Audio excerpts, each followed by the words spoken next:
Heading डालिए। आज की क्लास हेडिंग है, क्या है आज की क्लास हेडिंग? भाई डायमेंशनल एनालिसिस के हम यूजेस पढ़ रहे थे कि डायमेंशनल एनालिसिस का यूज़ क्या है। तो डायमेंशनल एनालिसिस का आज लास्ट यूज़ हम पढ़ने आ रहे हैं, डेरिवेशन ऑफ फार्मूला। इसकी मदद से हम फार्मूला डिराइव कर सकते हैं और आज हम फार्मूले डिराइव करेंगे फिज़िक्स के with the help of dimensional analysis. ठीक है, जो नए बच्चे जुड़े हैं कुछ दिन तक, अभी जब तक उनके डेमो क्लासेस चल रहे हैं, पुराना चैप्टर रहेगा, वो अब धीरे धीरे समझ में आएगा, उनको एकदम से समझ में नहीं आएगा क्योंकि कुछ दिन थोड़ा सा ये चैप्टर चल चुका है। तो नया चैप्टर स्टार्ट होते ही उनको पूरा पूरा समझ में आना शुरू हो जाएगा। और आप लोग जहाँ पे डाउट लगे आप लोग को वहाँ पूछिएगा, वहाँ मैं बताऊँगा आपको। ठीक है गरिमा? Yes sir. ओके, देखिए तो क्वेश्चन एग्जाम्पल, पहले तो मैं कंसेप्ट आपको बता दूं कि कंसेप्ट क्या हम करने जा रहे हैं। हमने आपको बताया था कि डायमेंशनल एनालिसिस का यूज़, और डायमेंशनल एनालिसिस का एक इस्तेमाल होता है, क्या होता है डायमेंशनल एक एनालिसिस का इस्तेमाल? नए फॉर्मूले को डिराइव करने में। तो अभी हम आज नया फार्मूला डिराइव करने जा रहे हैं, है ना। तो आज की हमारी हेडिंग है use of dimensional analysis to derive the new formula. इस हेडिंग डाल लूँ, use of dimensional analysis, use of dimensional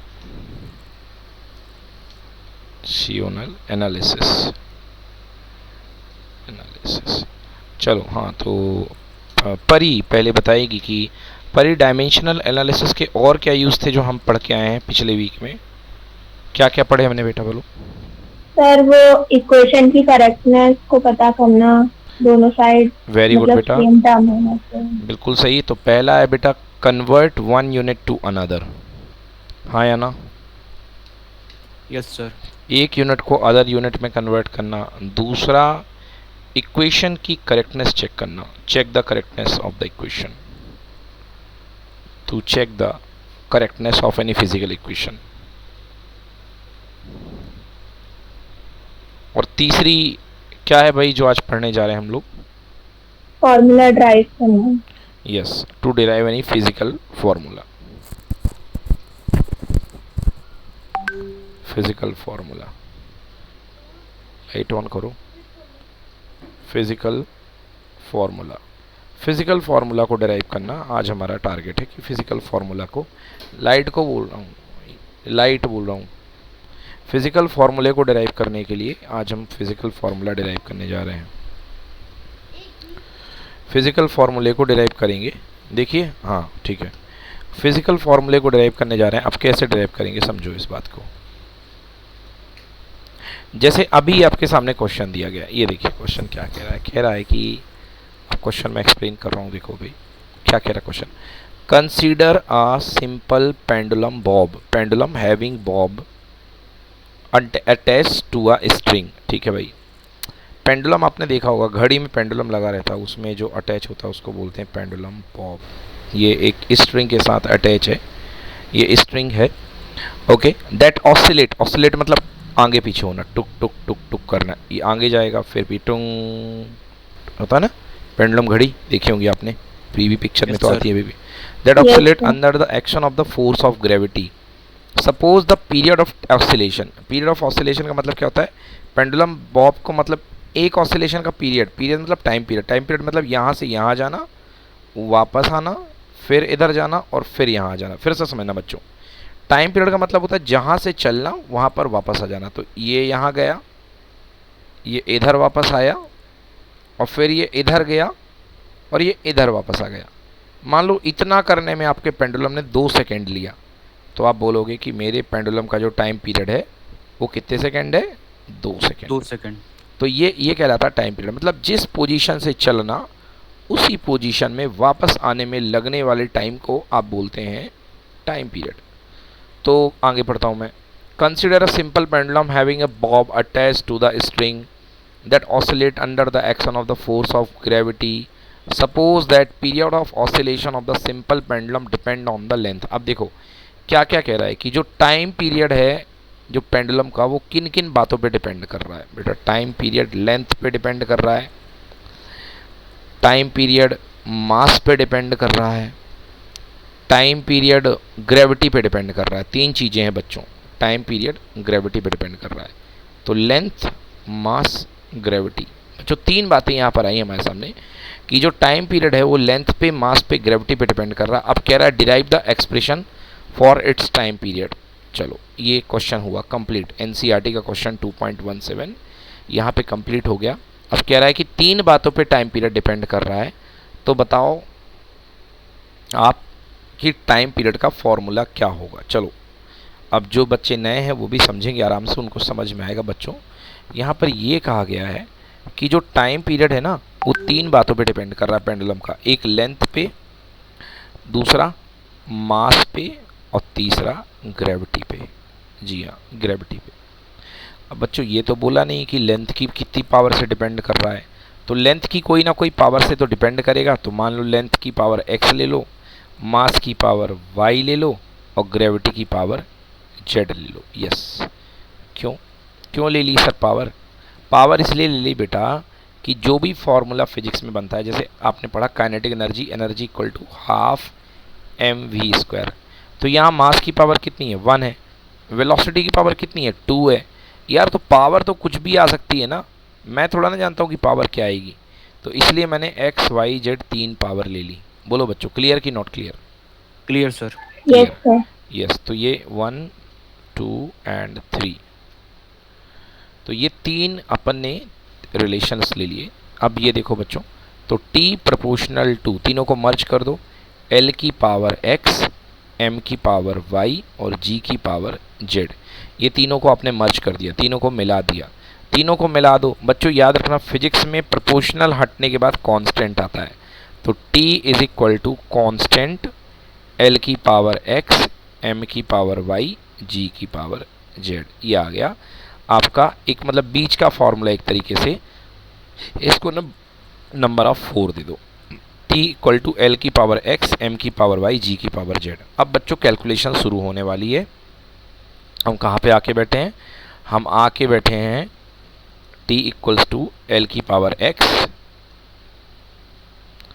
t equals to l की पावर x, m की पावर y, k भी है, k मतलब कांस्टेंट, एंड g की power z। यहाँ पर आकर के हम रुके हुए हैं। अब चलिए लगाते हैं dimensional analysis by using dimensional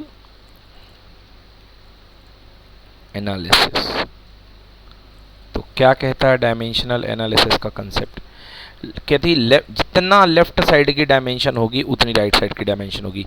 left side में टाइम है, मतलब मास की पावर 0, लेंथ की पावर 0, टाइम की पावर 1 इक्वल्स टू के कांस्टेंट है बच्चों, इसकी कोई डायमेंशन नहीं होगी तो छोड़ दो। हाँ, अब अक्षत ये बताओ एल के लिए टर्म क्या आएगा डायमेंशन का? m की पावर सॉरी एल आएगा ना? हाँ ठीक है, वो तो m 0 है, तो ये हाँ। l अकेला है, तो l की पावर क्या बन जाएगा? x बन जाएगा। x। Yes sir. ओके, ये m है, m फॉर मास होता है, तो ये Yes, m की पावर y हो जाएगा, ठीक है ना। हम्म। और ग्रेविटेशनल एक्सेलरेशन g क्या होता है? एक्सेलरेशन होता है ना, एक्सेलरेशन को किस में नापते हैं? मीटर पर सेकेंड स्क्वायर। तो इसका क्या LT बनेगा? -2। l अपॉन टी का स्क्वायर, मतलब एल टी की पावर -2।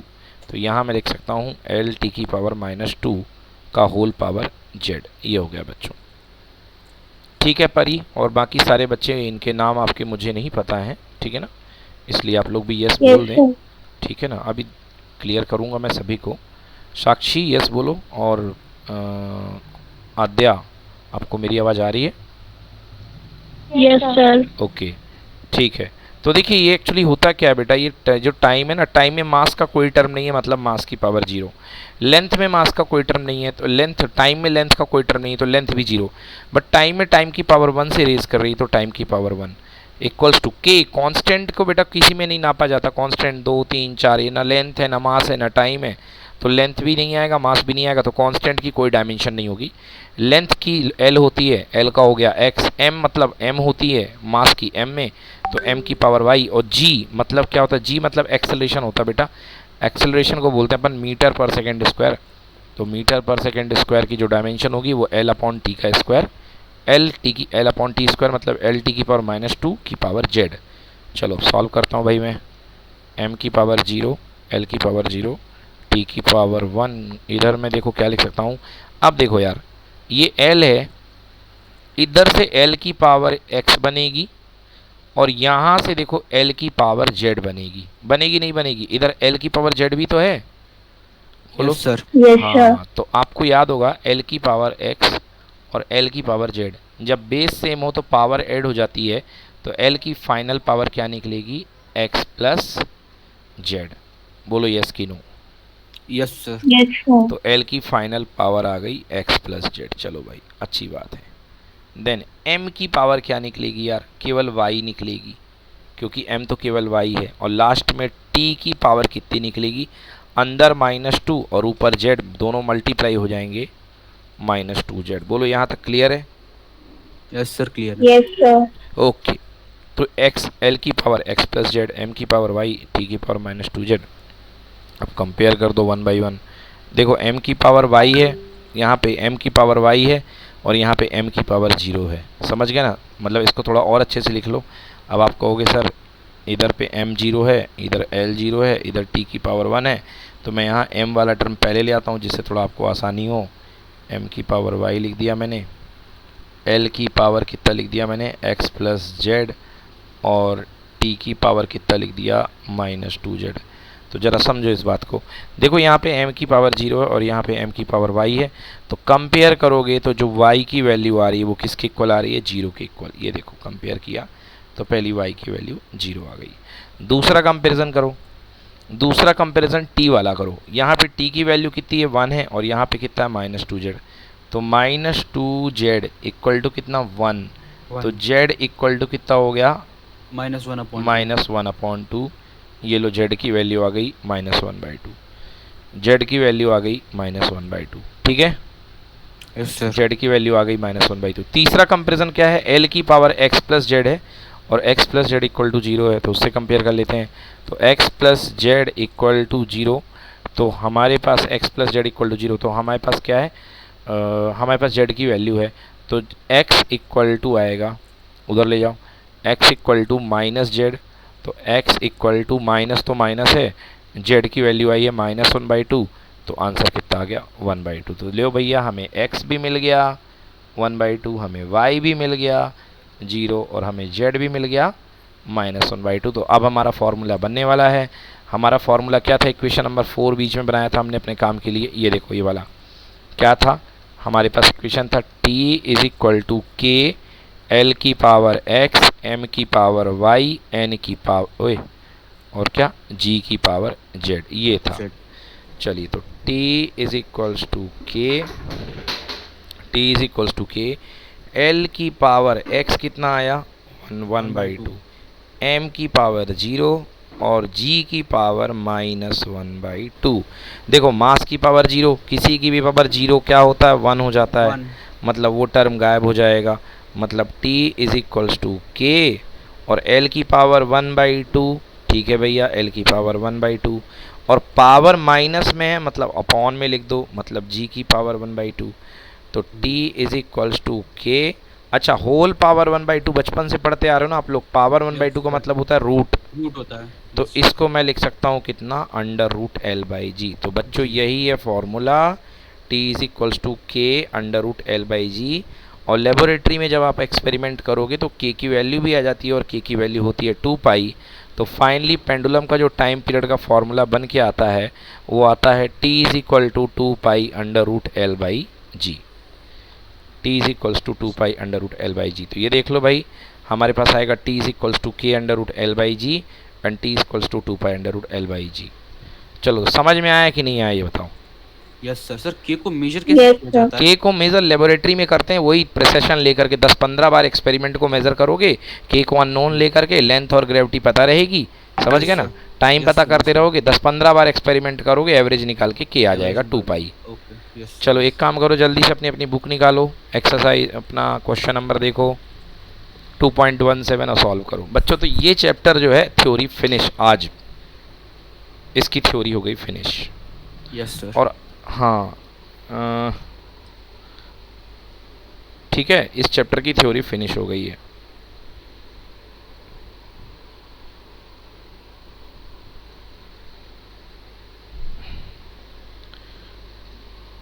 इसको जल्दी से सॉल्व करो, चलो एक बार करो सॉल्व।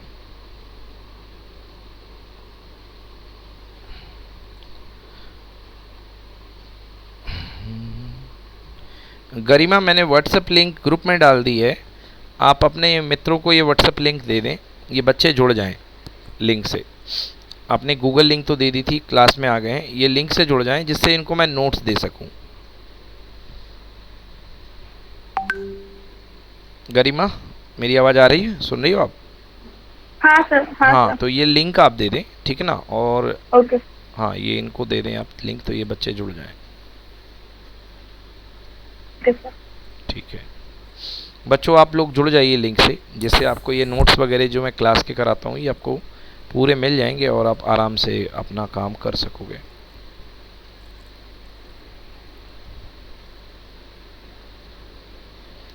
तो बच्चों, एक इस क्वेश्चन की मैं गारंटी ले रहा हूँ, ये क्वेश्चन आपको एग्जाम में मिलेगा, श्योर फॉर एग्जाम। इस टाइप का क्वेश्चन जिसमें आपको फॉर्मूला बनाने को आएगा, ये very very very important, VVIMP, note कर लो भैया।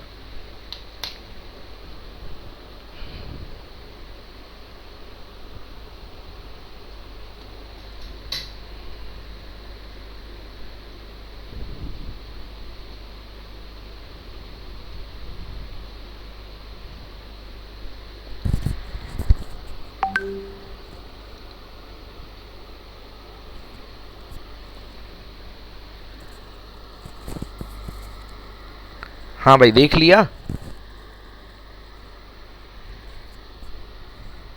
बुक से कर लिया सॉल्व? हाँ, करो सॉल्व, बस उसको सॉल्व करो, इक्वेशंस बनाओ और उसके बाद XYZ की वैल्यू निकालो।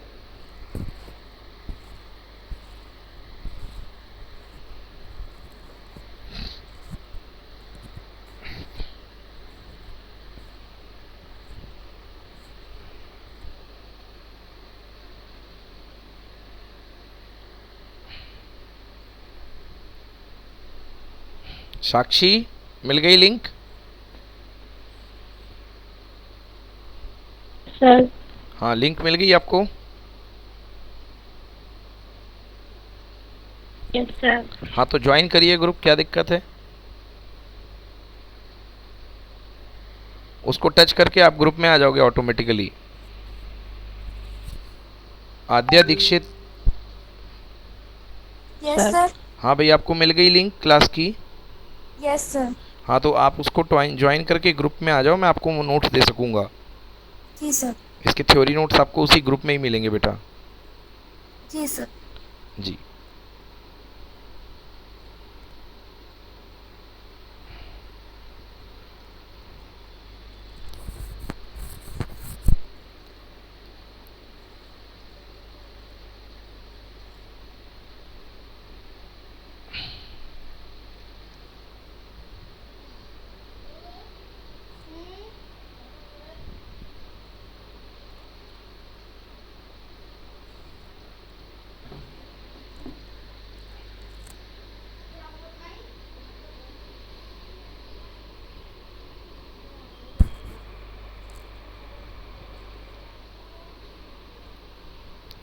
हाँ, कहीं पर किसी बच्चे को कोई डाउट है, समझने में प्रॉब्लम हो रही है, डिस्कस करो। कोई प्रॉब्लम हो बताओ बच्चों। न्यू स्टूडेंट भी कहीं पर कोई प्रॉब्लम फील कर रहे हो, कोई पर्टिकुलर लाइन समझ में नहीं आ रही, तो बता सकते हो।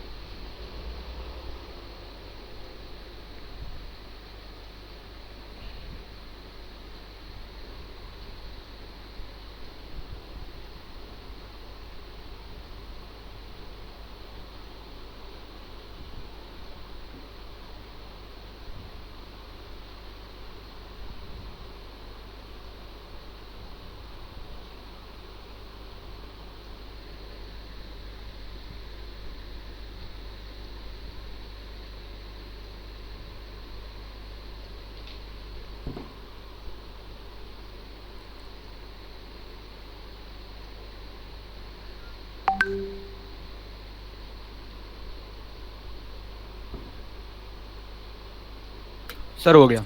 ओके, चलिए ठीक है। सर आपको एग्जाम में परी के को एज इट इज छोड़ देंगे? बिल्कुल इसको बिल्कुल ऐसे ही छोड़ना, और क्या, पूरे नंबर मिलेंगे भाई। Yes sir. हाँ, के का वैल्यू निकालना साइंटिस्ट लोगों का काम है, हम लोग का काम नहीं है। वो आराम से एक्सपेरिमेंट sir. करेंगे, है ना। यस वो सर। पूरी ज़िंदगी लगा देते हैं एक एक्सपेरिमेंट में, इसलिए उनका काम है ये करना, यस वो सर। ये काम करेंगे। हाँ भाई, परी कर लिया आपने बेटा, सॉल्व हो गया। Yes sir. आगे answer t equal to 2 by g. Yes sir. चलिए, तो ये बच्चों हो गया पूरा आपका चैप्टर। मैंने इसके नोट्स आपको भेज दिए हैं। अब आते हैं बच्चों इस चैप्टर के क्वेश्चंस। तो इस चैप्टर में देखिए कितने क्वेश्चंस हैं, काफ़ी सारे क्वेश्चंस हैं। इसमें से कुछ क्वेश्चंस छोटे बड़े मिला के सब टाइप के आते हैं। तो अब हम इसके क्वेश्चन करने जा रहे हैं। तो मैंने शुरुआत में ही बताया कि मैंने चैप्टर नंबर 1 और चैप्टर नंबर 2 दोनों साथ में किया है। चैप्टर नंबर 1 और चैप्टर नंबर 2। चैप्टर नंबर 1 का नाम है फिजिकल वर्ल्ड, फिजिकल वर्ल्ड। और चैप्टर नंबर 2 का नाम है भैया मेजरमेंट, यूनिट्स एंड मेजरमेंट। ये चैप्टर नंबर 2 है। तो ये दोनों हम लोगों ने साथ में कर लिया। चैप्टर नंबर 1 में मैंने कुछ नहीं कराया। क्यों नहीं कराया?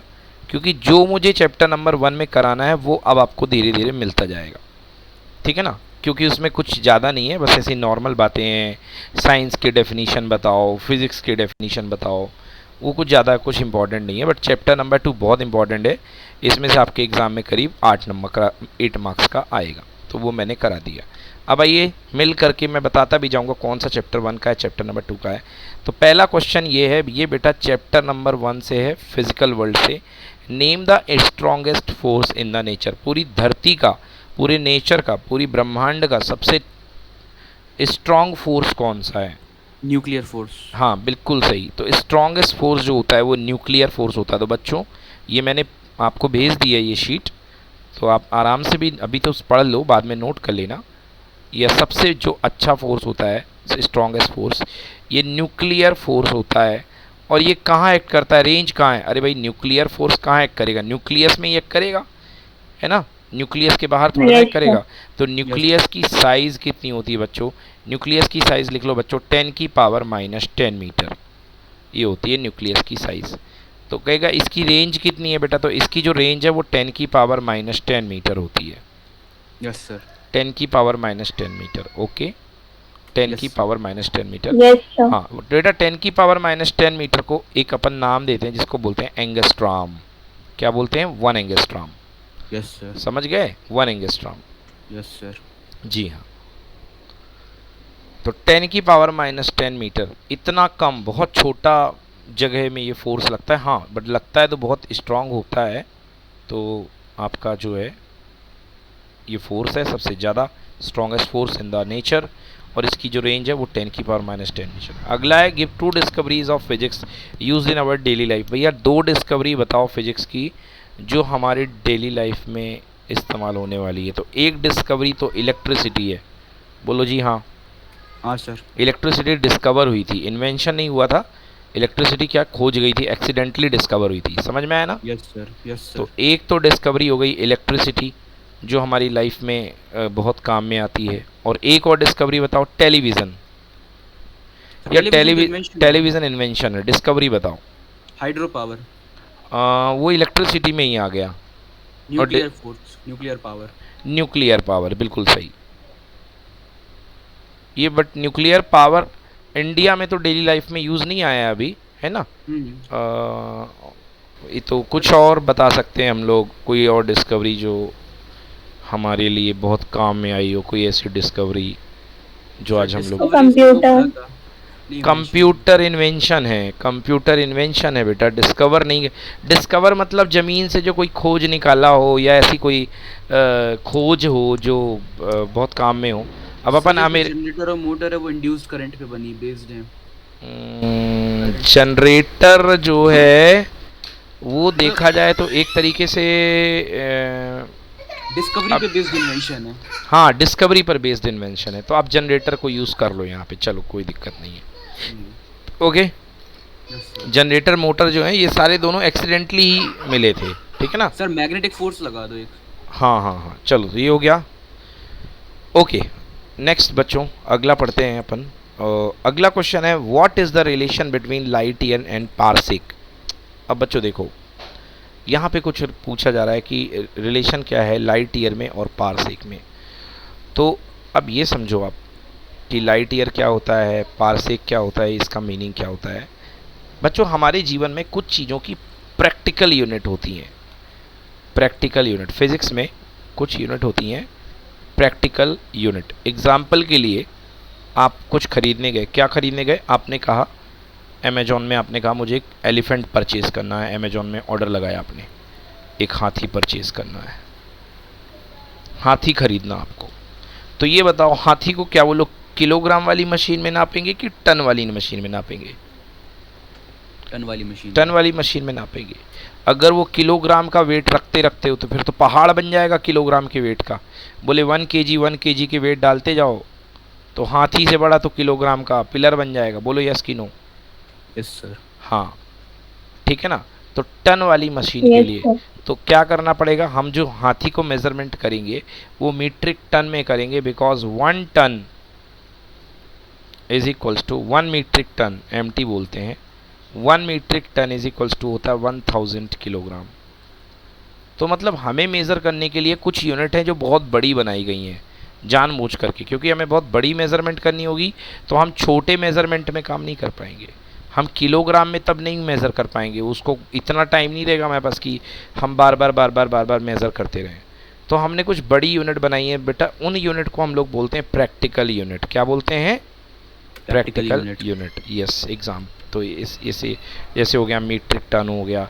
जैसे आप लोग ट्रैवल करते हो तो चलो किलोमीटर में चल जाता है, बट आप मान लो आज से 20 साल 25 साल बाद आपका शौक़ हुआ कि चलो हम जाएँ कहाँ, हम लोग चलो घूम कर के आते हैं, जुपिटर चले जाते हैं, जुपिटर देख कर के आते हैं, ओके। या हम लोग कोई दूसरा सैटर्न ग्रह पे पिकनिक मना करके आते हैं। तब आप लोग ये डिस्टेंसेस जो है ना, ये बहुत बड़ी बड़ी डिस्टेंसेस है, करोड़ों अरबों किलोमीटर में।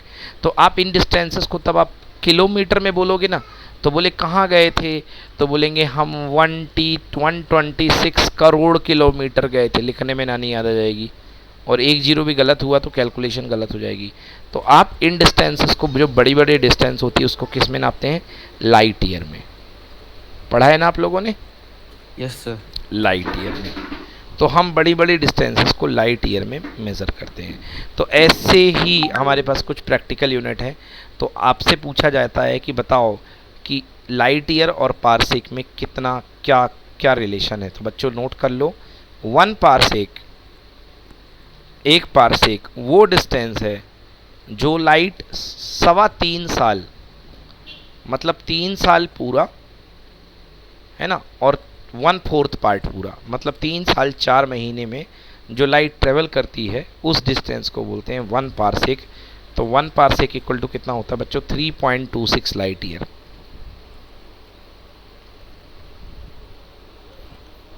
नोट कर लो। So what is 1 parsec? Parsec को पूरा नाम है बेटा parallactic second. The full meaning of parsec is parallactic second. So 1 parsec mean the distance traveled by the light ray in 3.26 year, that is called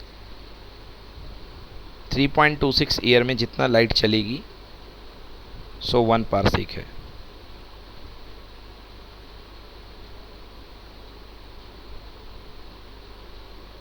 चलो clear? Yes sir. Yes sir.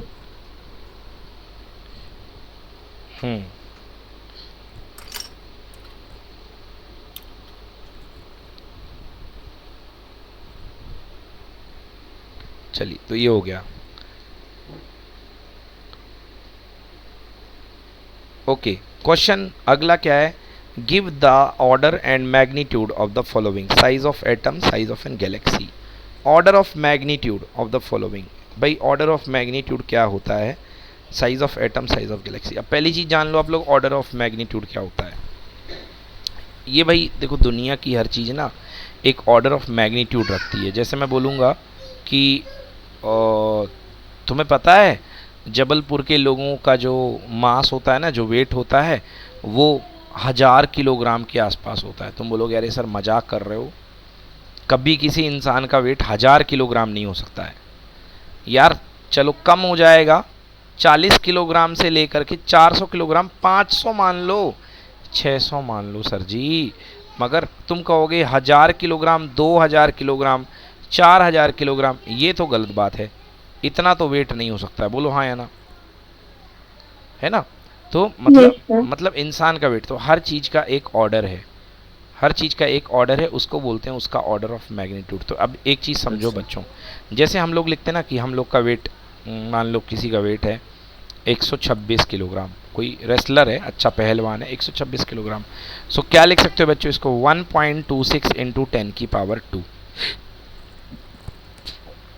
Kilogram लिख सकते हो कि नहीं लिख सकते हो? Yes sir. बिल्कुल लिख सकते हैं, बोलो परी। Yes, 1.26 इंटू 10⁻² लिख सकते हो कि नहीं लिख सकते? लिख सकते हैं ना। Yes sir. हाँ, तो ये जो टर्म आता है ना, ये जो पावर में आता है ना बेटा, इसको बोलते हैं ऑर्डर ऑफ मैग्नीट्यूड। तो कभी भी किसी का ऑर्डर ऑफ मैग्नीट्यूड, जैसे लाइट की स्पीड, तो लाइट की स्पीड क्या होती है, 3 इंटू 10⁸ मीटर पर सेकेंड। ये देखो, तो ये इसका ऑर्डर ऑफ मैग्नीट्यूड कितना है, 8 है।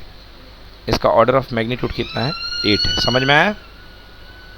Yes sir. सर हाँ, तो ऐसे ही बच्चों लिखो साइज ऑफ एटम, अभी मैंने बताया था साइज ऑफ एटम लिखो 10⁻⁻10 मीटर।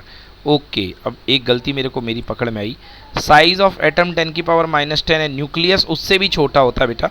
तो वहाँ पे न्यूक्लियर फोर्स में साइज ऑफ रेंज लिखी थी, वहाँ 10⁻⁻15 कर दो, क्योंकि एटम के अंदर न्यूक्लियस होता है, और जब एटम 10⁻⁻10 का है तो न्यूक्लियस 10⁻⁻15 का होगा और छोटा। नोट करो।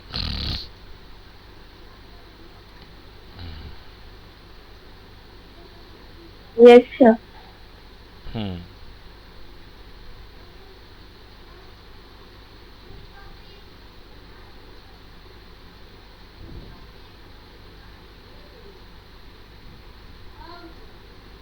सर अभी करंट समय न्यूक्लियर फोर्स को अपन यूज नहीं कर सकते ना।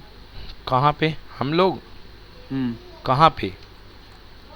जैसे पिस्टन्स में। अपनी ज़िंदगी में हाँ। कहाँ यूज़ होगा, बिल्कुल नहीं। चलो, ये हो गया point number 4 clear.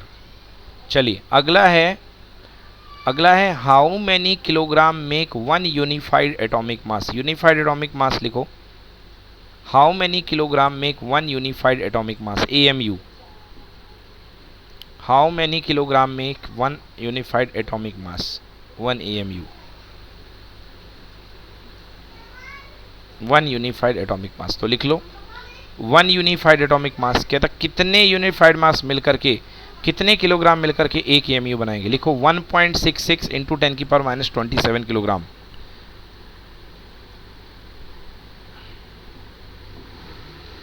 One 1.66 into 10⁻27 kilogram.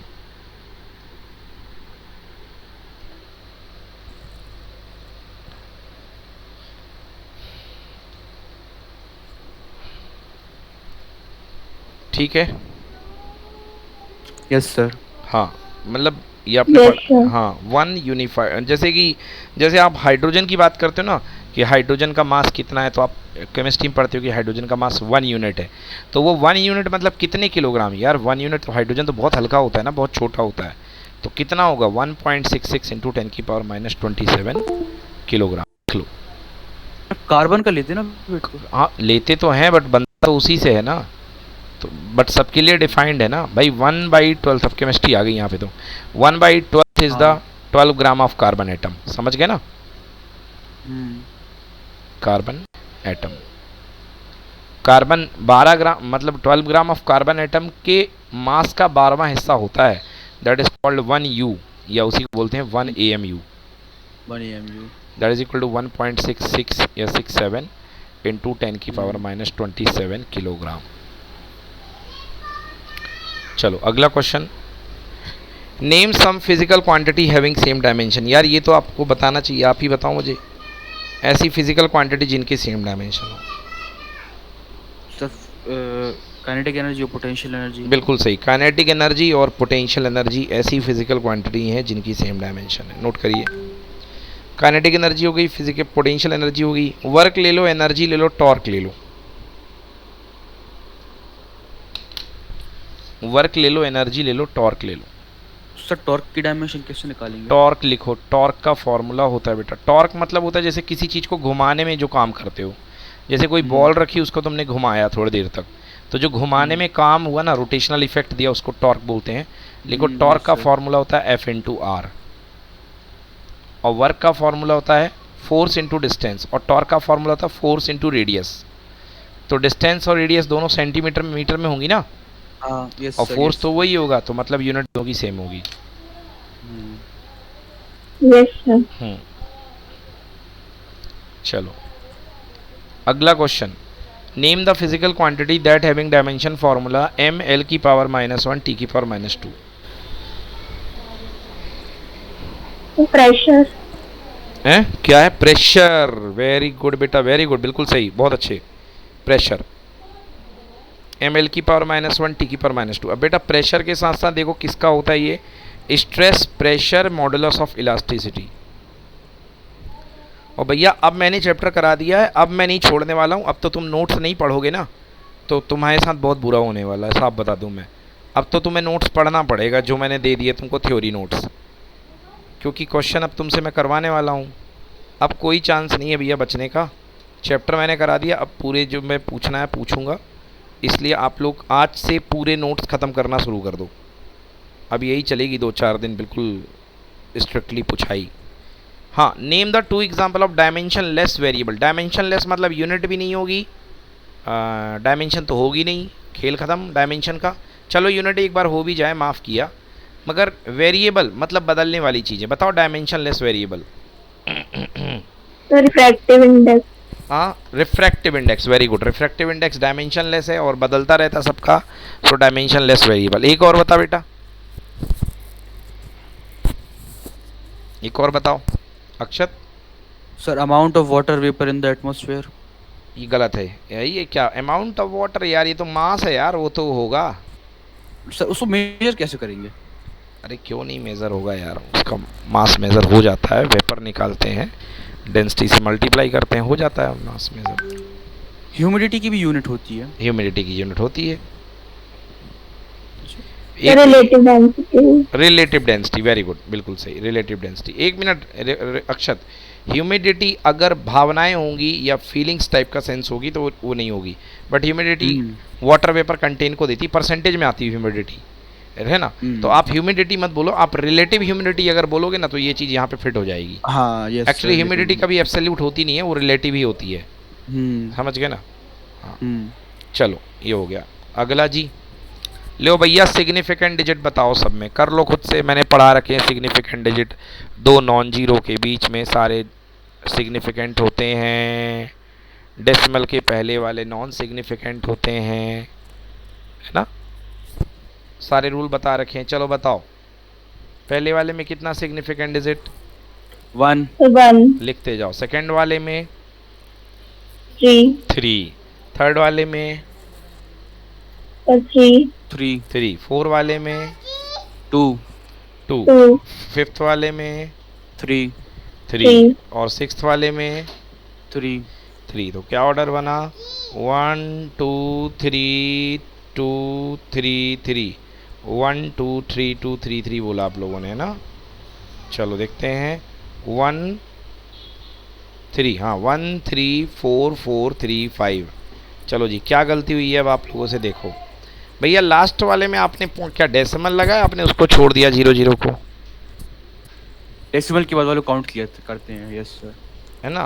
तो उसको सही करो, क्या होगा करेक्ट आंसर? देखो 1 3 4, पहली में 1 है, एक मिनट यार, पहले में 1 है, बिल्कुल लास्ट सही। वाला 5 क्यों से होगा? बताता हूँ उसको, शायद गलत है वो, उसमें 1 है, दूसरे वाले में 3 बिल्कुल सही है, तीसरे वाले में 4, डेसिमल के बाद वाला 0 काउंट होगा, चौथे वाले में भी 4, डेसिमल के बाद वाला 0 काउंट होगा, पीछे है तो ट्रेलिंग 0, समझ गए ना। Yes okay, sir. ये दोनों तो एक ही हैं, 86400 एंड 86400 मीटर।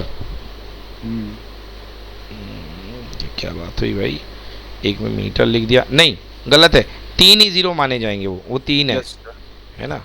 हाँ वो 3 है, दोनों में 3 है आंसर, ठीक है। हाँ चलो वो 3 है, 3 जीरो माने जाएंगे। चलिए अगला क्वेश्चन, अगला क्वेश्चन बहुत छोटा दिख रहा है, बड़ा कर देता हूँ। ये लो क्वेश्चन है, give relative error in the measurement of length 0.2, what is the percentage error. Very good बेटा, बिल्कुल सिंपल है यार। रिलेटिव एरर 0.2 मतलब 2/100। बोलो परसेंटेज एरर मल्टीप्लाई करो 100 का, कितना हुआ? 2%। 2%।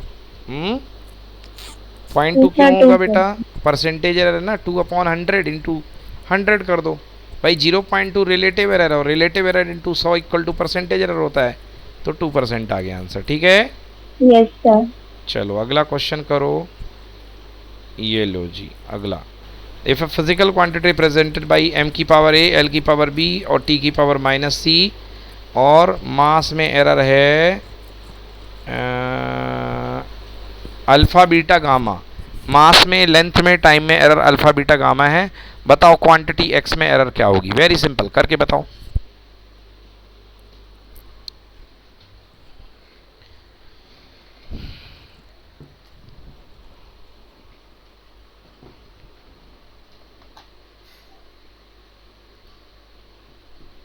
आप लोग फाइल डाउनलोड कर लें सब लोग।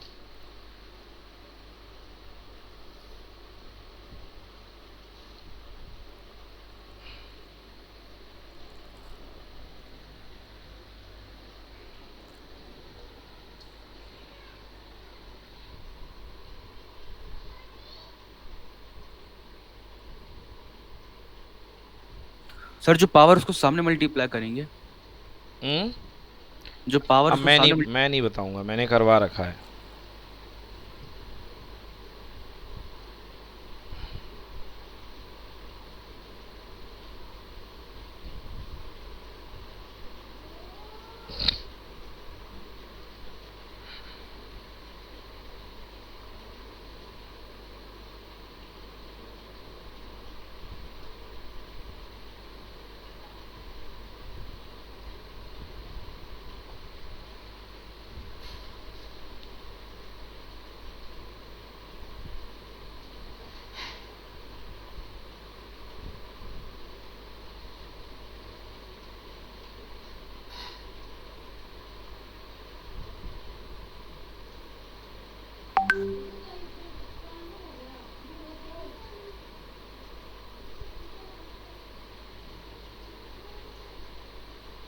सर वो मेजरमेंट के बाद डेल्टा एम है।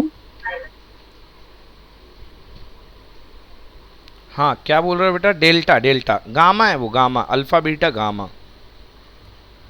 नहीं सर, वो मेजरमेंट्स ऑफ के बाद, हाँ किसके बाद? मेजरमेंट्स ऑफ में वो एल है, वो डेल्टा एम है। Measurements of ML and T, वो ML एंड T है। यस। वो M 2 बार गलती से हो गया है।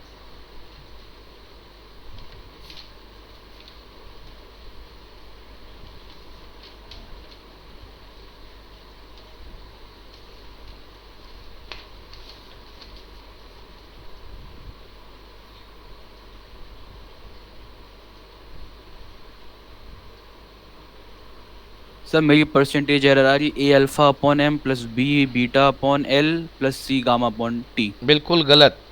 अब आप याद करो मैंने क्या बोला था। अरे M क्यों लोगे यार? अरे यार M की पावर A है तो A के साथ अल्फा, हाँ, और B के साथ बीटा और C के साथ गामा आएगा। अपॉन में हटा दें बस। अपॉन क्यों आएगा? हाँ सही बात। तो A अल्फा B सर मेरी, बीटा। हाँ बोलो। सर ए अल्फा बी बीटा सी गामा। हाँ बिल्कुल सही, ठीक है ना, बिल्कुल सही है।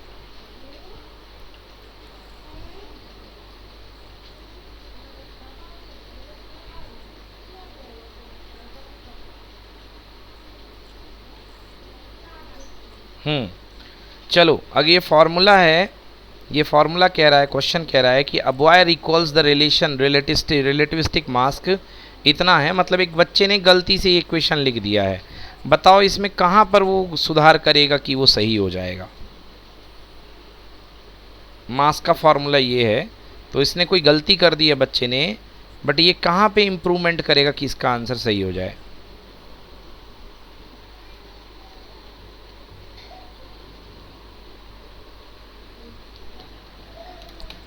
बोलो, समझ में आ रहा है नहीं आ रहा?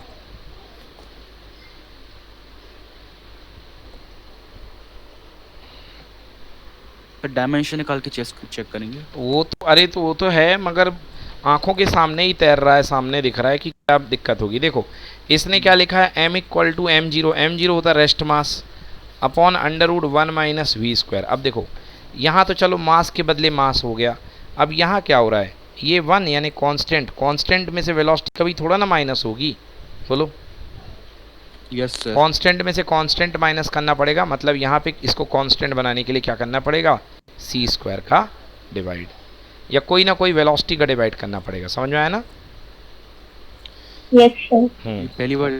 तभी तो वेलोसिटी में से वेलोसिटी कैंसिल होगा यार, तभी तो कांस्टेंट आएगा, और कांस्टेंट में से कांस्टेंट कैंसिल हो सकेगा फिर। समझ गए ना? हाँ, सर। क्लियर हुआ? Yes sir. यस हाँ। सर। तो वो जो है उसको यहाँ पे पुट करना पड़ेगा, इसको माइनस करना पड़ेगा। चलो ठीक है, ये हो गया। हाँ, name the technique use in, अब देखो चैप्टर नंबर 1 में ऐसे क्वेश्चन आएंगे। Name the technique use in locating underwater obstacle. Sonar. और position of the airplane in space. Radar. अरे एरोप्लेन रडार का यूज़ करता है, और हाँ, शिप्स सोनार का करती, लिख लो। सोनार का पूरा form sound navigation and ranging, पूरा फॉर्म लिख लो।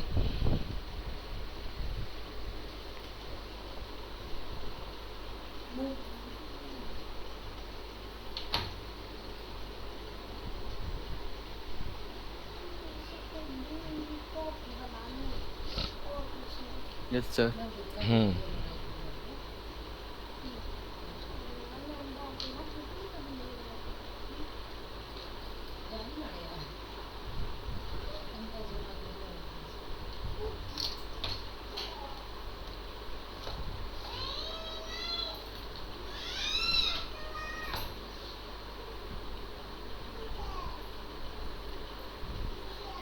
ठीक है।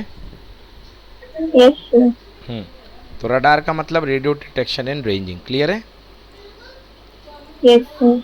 ओके, चलो लिखो अगला। डायमेंशन, रेड्यूस द डायमेंशन फॉर्मूले। बोल्ट्जमैन कांस्टेंट, बोल्ट्जमैन कांस्टेंट का फॉर्मूला लिखो, हीट अपॉन टेम्परेचर।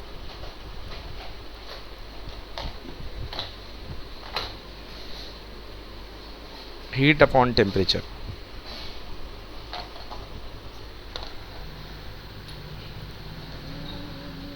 हीट का फॉर्मूला क्या होगा, एम एल टी टी की पावर -2, टेम्परेचर होता है केल्विन।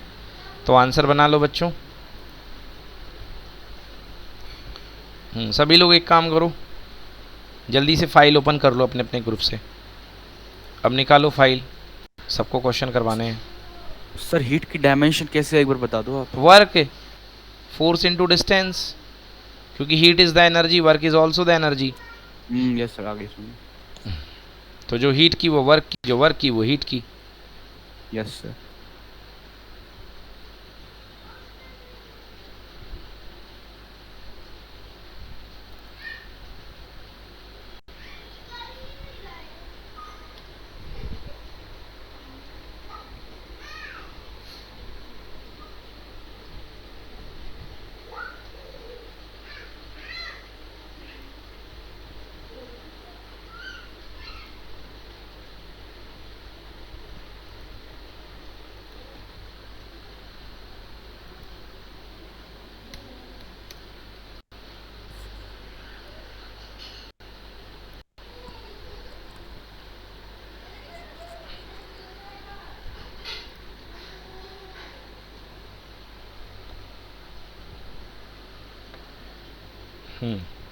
नोट कर लिया, बन गया। सर मैकेनिकल इक्विवेलेंट का मतलब। मैकेनिकल इक्विवेलेंट का मतलब ये होता है, जैसे कि मान लो तुम कुछ काम कर रहे हो, समझ गए ना? Yes sir. आपने सपोज अपना हाथ घिसा, ठीक है ना? तो आपने Yes, जो sir. वर्क किया वो मैकेनिकल वर्क है, समझ गए ना? Yes, बट आप sir. जानना चाहते हो कि मेरे हाथ के घिसने में कितनी हीट निकली है, गर्मी कितनी पैदा हुई है, समझ गए ना? Yes, sir. तो उसको Yes, sir. बोलते हैं मैकेनिकल इक्विवेलेंट। समझ में आया? Yes, sir. तो जैसे एक काम बराबर, मान लो जैसे तुमने कह दिया एक काम बराबर एक्स हीट, ठीक है ना? One work equal to X heat. तो फॉर्मूला बनाया था जूल ने कि W equal to J H. लिखो W